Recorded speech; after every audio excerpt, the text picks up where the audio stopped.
District Court, Tuesday morning, civil case, stolen valor. The defendant is an elderly man, maybe 70, white hair, white beard, worn denim jacket, gray shirt underneath, jeans, old boots. He looks homeless, because he is. Name is Thomas Mitchell. The charge: wearing military decorations he didn't turn, impersonating a decorated veteran. The evidence: photos of him at a veterans event, wearing a dress uniform, multiple medals, Purple Heart, Silver Star, Bronze Star, Distinguished Service Cross. The prosecutor says it's impossible. No one earns that many medals. He's a fraud. The courtroom is full. Spectators, media, veterans groups, some angry, some curious. The judge enters. Judge Patricia Holloway, 50-something, no military background, civilian judge. She reads the charges. Mr. Mitchell, you're accused of stolen valor, wearing military decorations you didn't turn, claiming service you didn't perform. How do you plead? Mitchell stands slowly, joints stiff. Not guilty,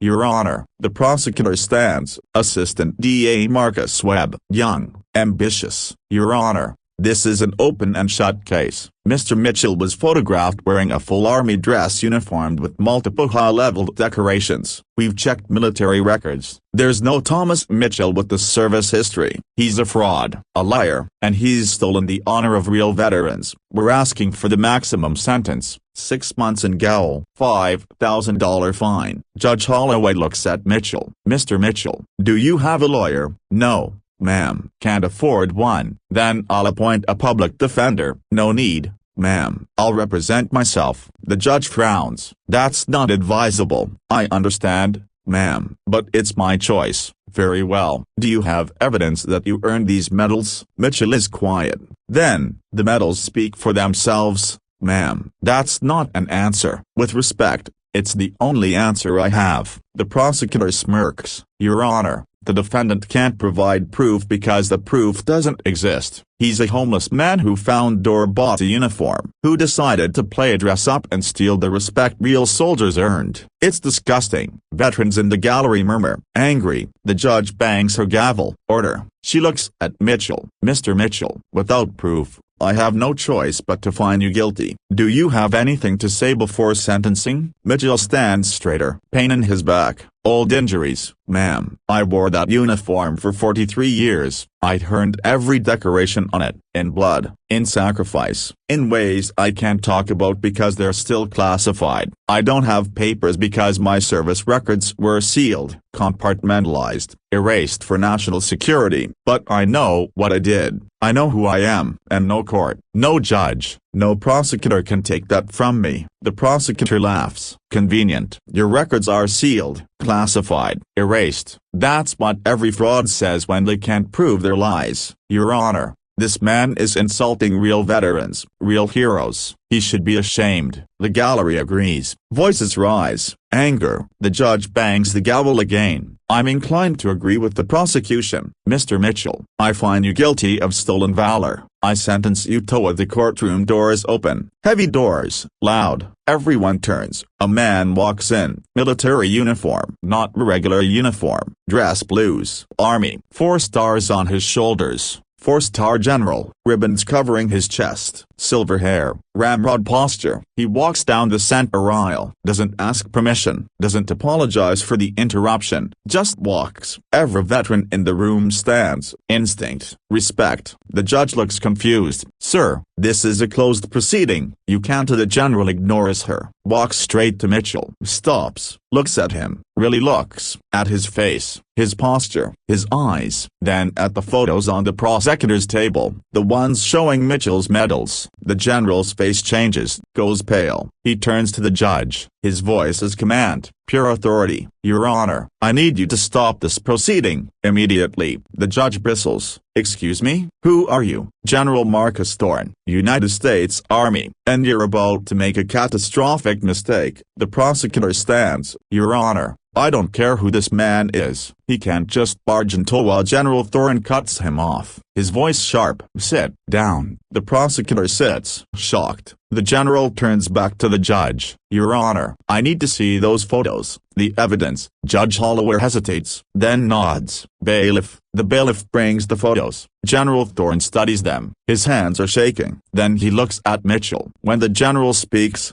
his voice cracks. "Tom, is that you?" Mitchell's eyes well up. "Hello, Marcus." The courtroom is frozen, silent. General Thorne turns to the judge. "Your Honor, you cannot proceed with this case." "Why not?" "Because this man, Thomas Mitchell, is a legitimate decorated war hero, one of the most decorated soldiers in modern military history." The prosecutor jumps up. "That's impossible. We checked the records. There's no other records are sealed, classified, above your clearance, above this court's clearance, above mine. Until recently." Judge Holloway leans forward. "General, explain." General Thorne takes a breath. "Thomas Mitchell served 43 years in the United States Army, most of that time in Special Operations, Delta Force, Special Activities Division, missions that don't exist, in countries we were never in. He has 3 Purple Hearts, 2 Silver Stars, 1 Distinguished Service Cross, and yes, that Bronze Star is real too. Every single medal on his chest was earned, in blood, under fire, in circumstances I still can't discuss in open court." The prosecutor's face is white. But why is he homeless? Why doesn't he have records? Why didn't he say something?" General Thorne's voice is hard. "Because when you serve in the black, when you do the missions no one acknowledges, there's a cost. You can't prove what you did, can't talk about it, can't get help for it, and sometimes the system forgets you, discards you, leaves you with nothing but memories and medals and the weight of everything you sacrificed." He looks at Mitchell. "And I'm ashamed, deeply ashamed, that we let this happen to you, Tom." Mitchell's voice is quiet. "It's okay, Marcus, you didn't know. I didn't want to be found, didn't want to burden anyone." The general's eyes are wet. "Burden? Tom, you carried us, for decades, you did things, impossible things, things that saved thousands of lives, and we forgot you." He turns to the judge. "Your Honor, this case needs to be dismissed, immediately, with prejudice, and every person in this courtroom needs to understand, this man is not a fraud, he's a hero, a real one, the kind we don't deserve." Judge Holloway is pale, shaken. "Case dismissed, all charges dropped." "Mr. Mitchell,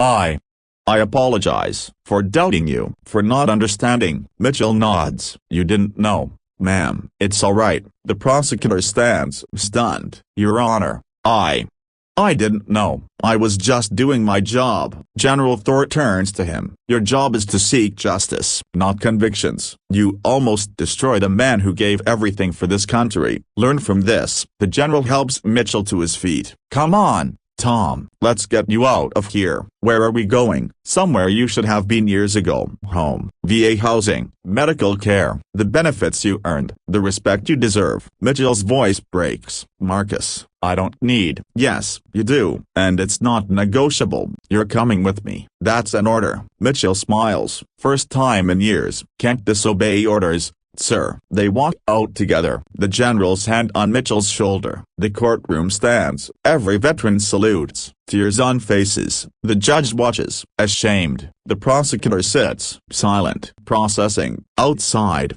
media swarms, cameras flashing, questions shouting. General Thorne raises his hand. Silence. "I'll make one statement. Today, a veteran, a real hero, was almost convicted of stealing valor, when the truth is, we stole his. We forgot him, abandoned him, left him homeless and alone after he gave us everything. That ends today. For Tom Mitchell, and for every veteran like him, we will do better. We must do better. That's all." He leads Mitchell to a car, military vehicle. They drive away. Mitchell looks out the window, at the courthouse, at the life he's been living, then forward, at whatever comes next. "Marcus?" "Yeah, Tom, thank you for remembering. I never forgot, Tom. I just didn't know where you were, but I'm glad I found you. I'm glad you're alive." "Me too, Marcus." Me too. Because that's what people don't understand about heroes. Real heroes, they don't need recognition, don't need thanks, they just do the job, sacrifice everything, and when it's over, when the medals are earned and the battles are won, they disappear, quietly, without complaint, and sometimes, the world forgets them, until someone remembers, until someone looks at those medals and knows they're real, knows the cost, knows the sacrifice, and honors it, the way it should have been honored all along. Thomas Mitchell wore those medals for 43 years of service, and he'll wear them for the rest of his life, with honor, with pride, with the respect of the man who found him, and the nation that finally remembered.